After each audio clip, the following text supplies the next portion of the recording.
Assalamualaikum warahmatullahi wabarakatuh. Kami daripada kumpulan 3 akan membuat pembentalan mengenai tajuk produk pertanian di negara Islam, satu tuntutan Al-Daruriyah di bawah subjek Qawaid Fiqhiyah. Sebelum itu, saya ingin mengucapkan ribuan terima kasih kepada Ustaz Dr. Muhammad Burhanuddin bin Zakaria kerana telah banyak memberi tunjuk ajar sepanjang pengajian berlangsung.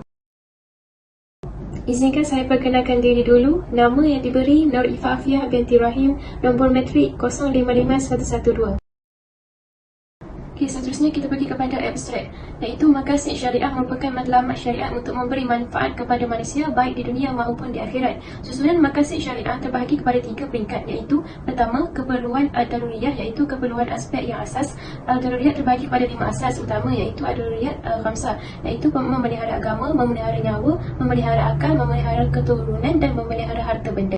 Kajian ini bertujuan menganalisis produk pertanian di negara Islam mengikut perspektif Islam. Metodologi kajian ini menggunakan reka bentuk kajian analisis kandungan. Data-data yang dikumpulkan dianalisis melalui pendekatan deskriptif dengan gabungan pendekatan kualitatif, iaitu menganalisis teks termasuk menganalisis dokumen-dokumen seperti laporan-laporan rasmi, laporan tahunan, laporan jabatan dan laporan agensi. Hasil kajian mendapati bahawa Malaysia telah menghasilkan pelbagai produk pertanian bagi menjamin sumber ekonomi dan pendapatan serta makanan kepada masyarakat. Antara produk yang terhasil adalah getah, kelapa sawit dan koko.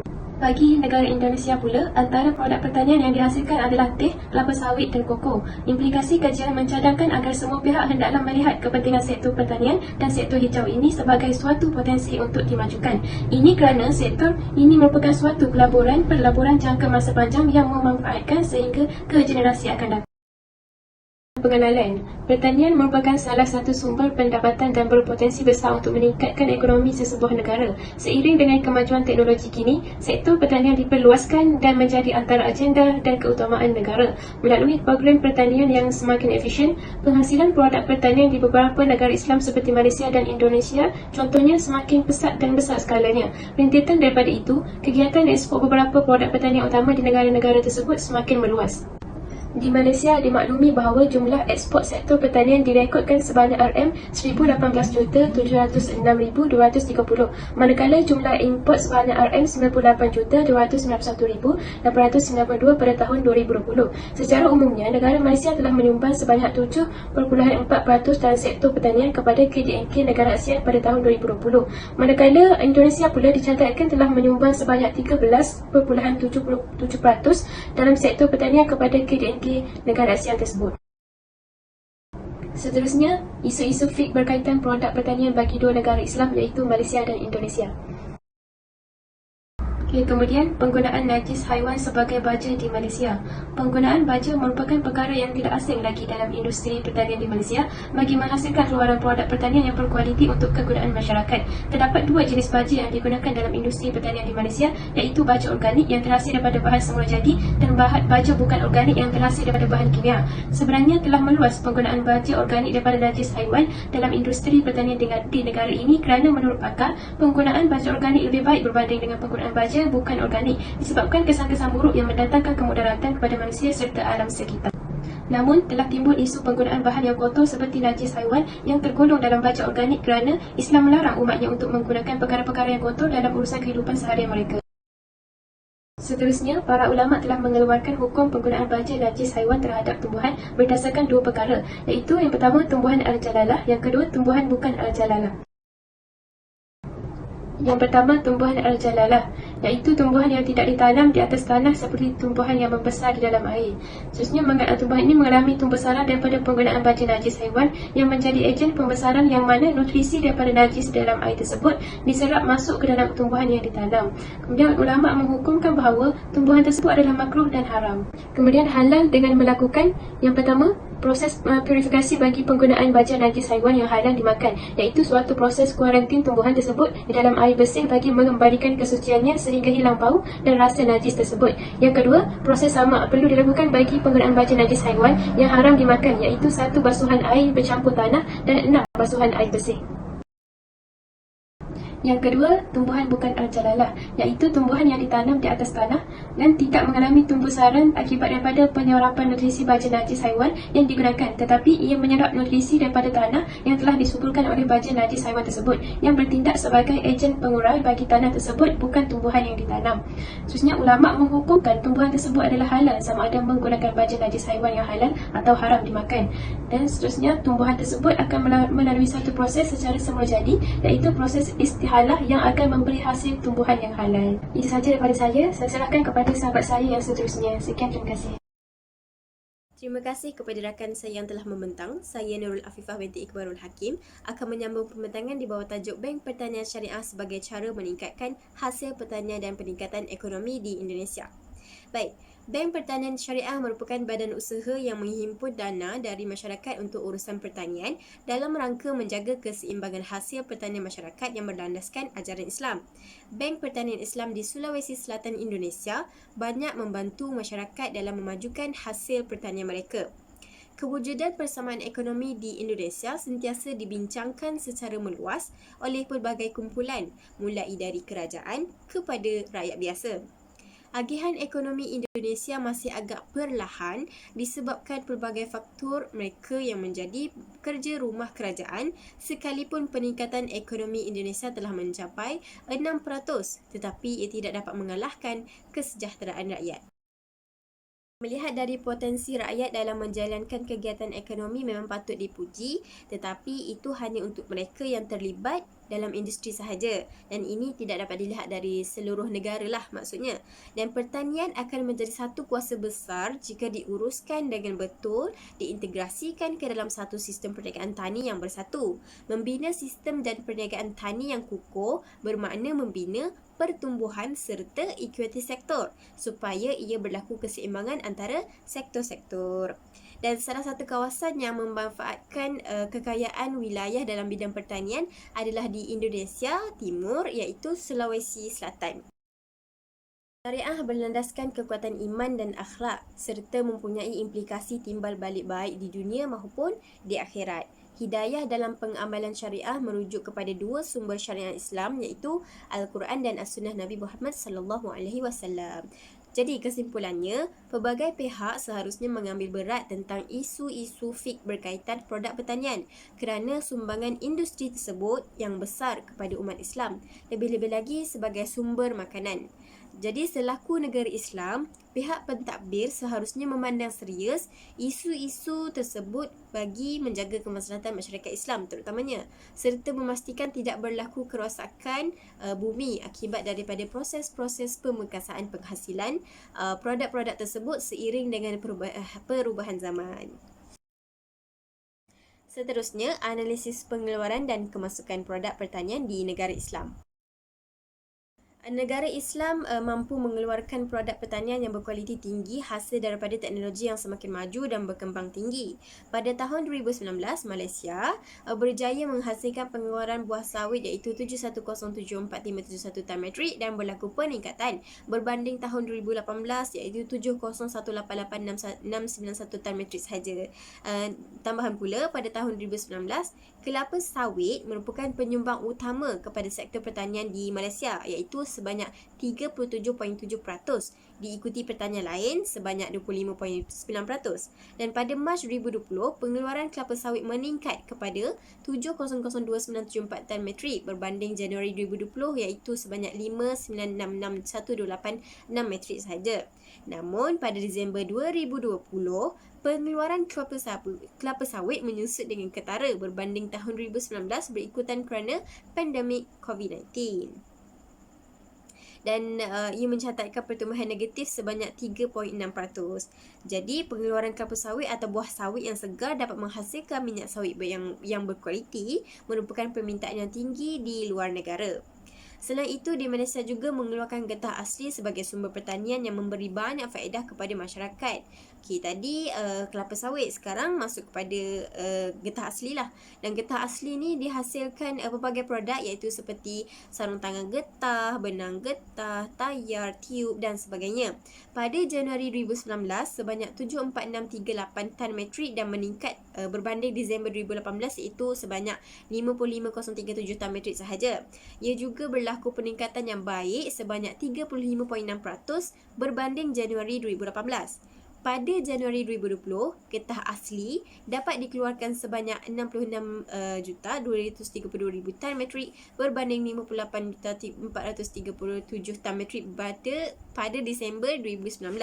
Namun, ia menunjukkan penurunan sebanyak 13% di antara Januari 2020 dan Januari 2019. Pada tahun 2021, getah asli mengalami kemerosotan sebanyak 31% dan hanya mampu mengeluarkan 45,735 tan metrik sahaja berbanding Januari 2020. Berikut merupakan jadual satu yang menunjukkan jenis-jenis produk bagi keluaran getah asli di Malaysia. Antaranya sarung tangan getah, benang getah, tayar dan tiup dan lain-lain lah. Sarung tangan getah menunjukkan peningkatan pada tahun 2021 iaitu sebanyak 76.4%. Diikuti dengan benang getah yang menunjukkan peningkatan iaitu sebanyak 9.1%. Manakala tayar dan tiup pula mencatatkan penurunan pada tahun 2021 iaitu sebanyak 5.9% dan juga lain-lain juga berlaku penurunan iaitu sebanyak 8.6%. Indonesia juga merupakan salah satu negara Islam yang mengeluarkan produk pertanian tersendiri seperti teh, yang mana ia merupakan sektor pertanian utama mereka. Pada tahun 2019, pengeluaran teh mengalami kemerosotan iaitu 1,874 tan metrik berbanding tahun 2018 sebanyak 237 juta tan metrik. Namun, kerajaan Indonesia berusaha menambah baik ladang teh dan meningkat sebanyak 144,064 tan metrik pada tahun 2020. Tambahan pula, ladang teh Indonesia terbahagi kepada 3 iaitu perkebunan besar negara, perkebunan besar swasta dan perkebunan rakyat. Kesemua ladang ini menghasilkan pelbagai jenis teh seperti teh hitam, teh hijau dan sebagainya. Di samping itu, kopi juga ialah salah satu produk pertanian yang dihasilkan oleh Indonesia. Pada tahun 2019, kopi yang berjaya dikeluarkan ialah sebanyak 752,511 tan metrik dan bertambah kepada 753,941 tan metrik pada tahun 2020. Dan pada tahun 2021, ladang kopi telah meningkat sebanyak 765,415 tan metrik. Dan negeri-negeri yang mempunyai ladang kopi yang subur serta menghasilkan kopi yang begitu banyak ialah Aceh, Bengkulu, Sumatera Utara, Sumatera Selatan dan juga Lampung. Sekian, saya serahkan pembentaran kepada rakan saya yang seterusnya. Seterusnya, analisis kemasukan produk pertanian di negara Islam. Malaysia merupakan salah satu negara Islam yang mengeluarkan produk pertanian seperti kelapa sawit dan getah. Pada Januari 2021, ekspor produk kelapa sawit menurun 18.4% berjumlah sebanyak 1,601,089 tan metrik dengan nilai RM 5,430,000.99 juta. Begitu juga perbandingan bulan ke bulan turut menunjukkan penurunan 34.9% pada Januari 2021. Ekspor produk kelapa sawit didominasi oleh minyak sawit dengan sumbangan sebanyak 59.2%, diikuti oleh oli chemical dan dedak isirun sawit masing-masing dengan sumbangan sebanyak 15.1% dan 10.4%. Okey, graf di bawah menunjukkan ekspor kelapa sawit pada Januari 2020 sehingga Januari 2021. Okey, kita boleh lihat graf tersebut. Seterusnya, impak minyak sawit meningkat dengan ketara iaitu 94.3% dan minyak isirun sawit berkembang 5.5% pada Januari 2021. Walaupun begitu, isirun sawit menurun negatif iaitu 81.7% berbanding Disember 2020. Minyak sawit merosot 41.4% iaitu pada 165,198 tan metrik. Trend yang serupa juga ditunjukkan bagi minyak isirun sawit dan isirun sawit masing-masing jatuh 23.2% dan 42.7%. Okey, graf di bawah menunjukkan import mengikut produk kelapa sawit pada Januari 2020 hingga 2021.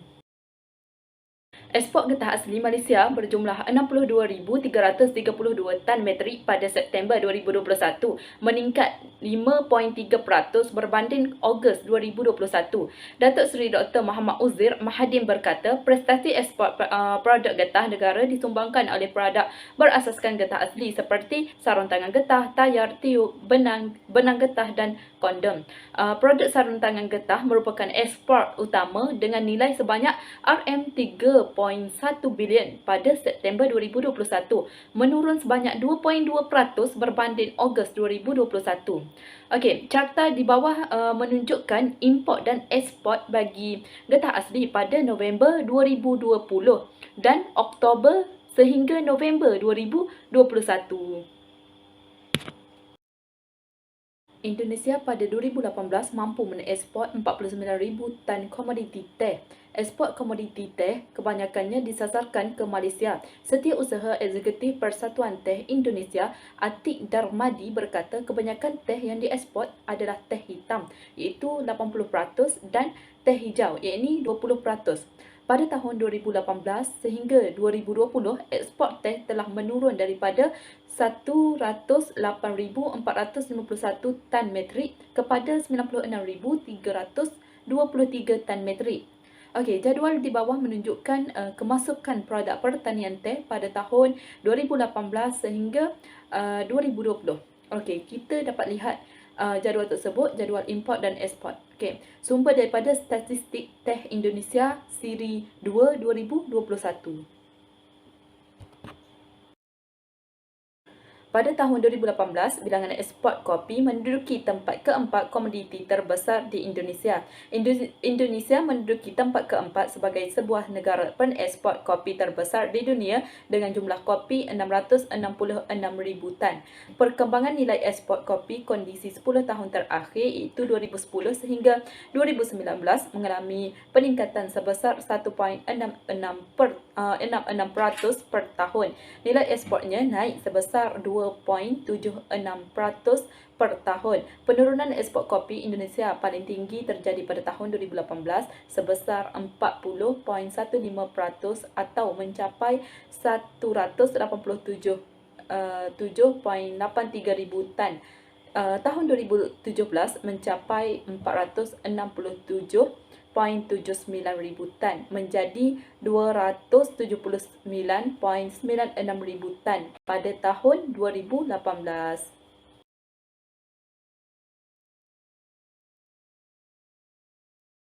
Hasil produk pertanian. Malaysia telah menghasilkan pelbagai produk pertanian bagi menjamin sumber ekonomi dan pendapatan serta makanan kepada masyarakat.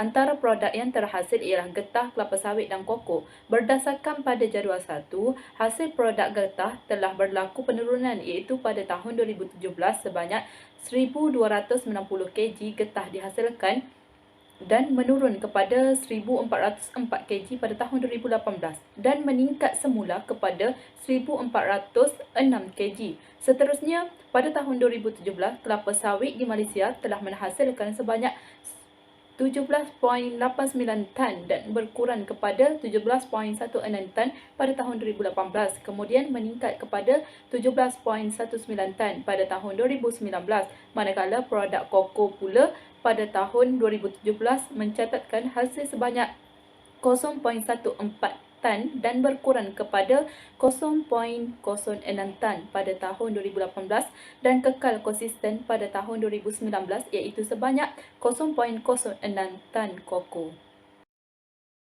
Jadual 2 menunjukkan statistik produk pertanian di Indonesia. Bagi negara Indonesia pula, antara produk pertanian yang dihasilkan adalah teh, kelapa sawit dan koko. Pada tahun 2017, produk telah diperolehi sebanyak 1.670 kg dan berlaku penurunan selama 2 tahun iaitu kepada 1.61 kg pada tahun 2018 dan 1.546 kg pada tahun 2019.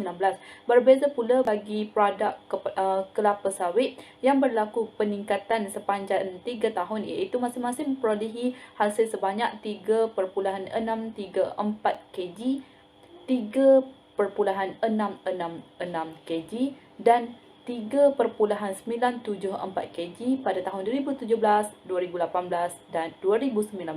Di samping itu, produk koko mencatatkan rekod yang sama dengan produk teh yang mana berlaku penurunan sepanjang 3 tahun tersebut. Pada tahun 2017, koko di Indonesia mencatatkan sebanyak 737 kg dan berlaku pengurangan yang sama bagi kedua-dua tahun, iaitu sebanyak 8 kg pada tahun 2018 dan juga pada tahun 2019. Seterusnya, kepentingan produk pertanian. Pertanian merupakan antara salah satu sektor penyumbang yang terbesar kepada hasil pendapatan negara. Setiap negara pasti mempunyai hasil pertanian masing-masing dan melalui sumber itulah sedikit sebanyak ia membantu rakyat dan juga mempromosikan negara di mata dunia. Antara kepentingan produk pertanian ialah membantu menyumbang kepada pertumbuhan ekonomi negara. Sebagai contoh, pada tahun 2010, nilai pengeluaran kasar untuk sektor pertanian Malaysia adalah sebanyak RM452.1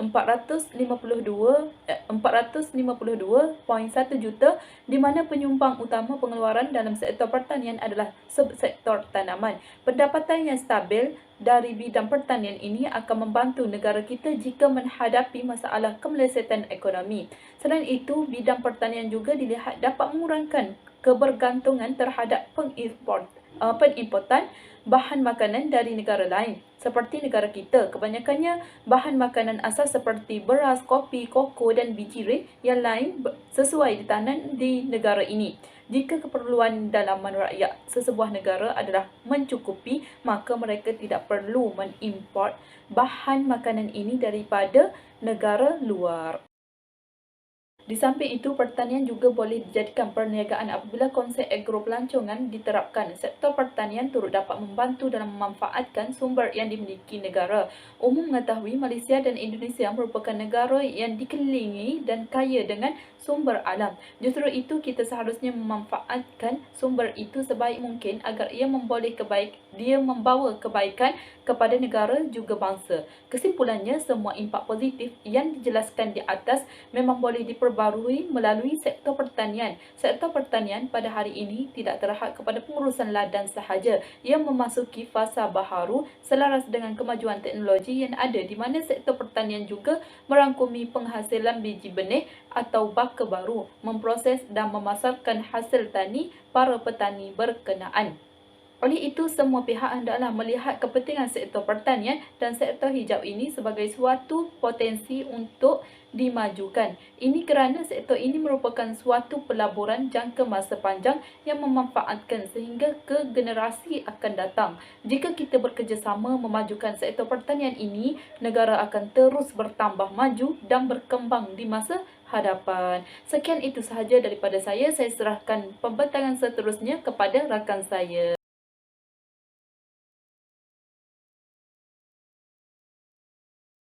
Assalamualaikum, nama saya Nurul Adibah binti Amiruddin, nombor kad matrik 055482.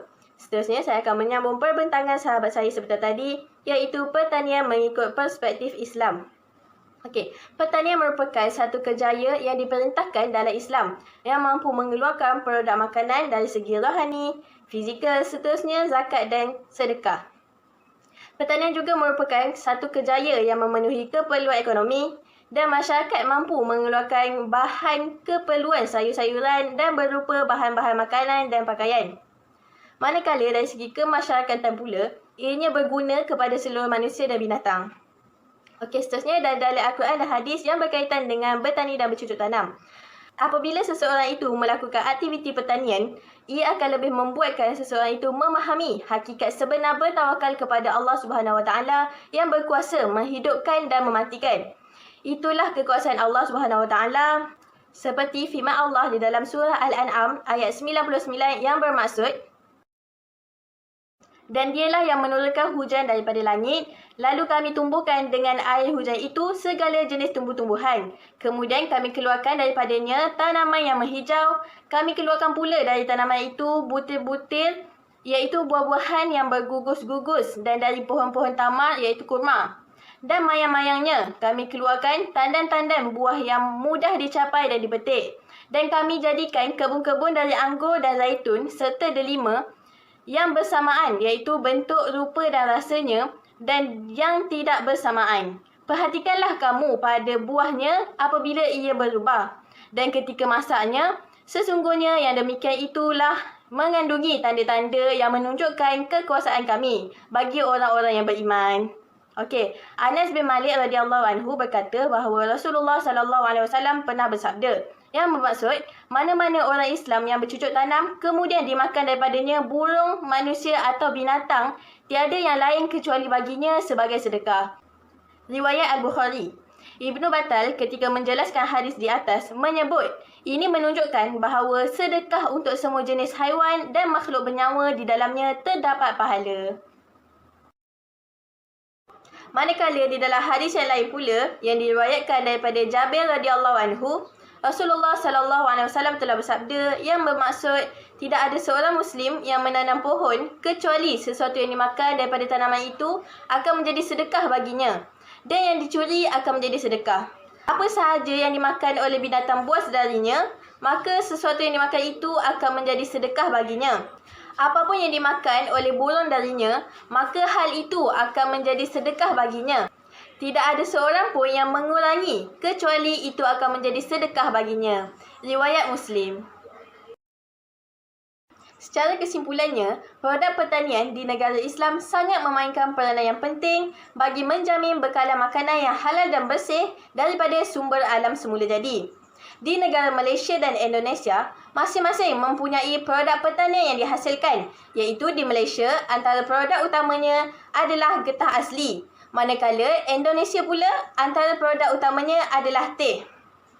Produk pertanian juga dapat membantu negara sekiranya menghadapi kemelesetan ekonomi, dapat menyumbang kepada pertumbuhan ekonomi negara serta dapat memanfaatkan sumber alam semula jadi yang dimiliki di negara Islam tersebut.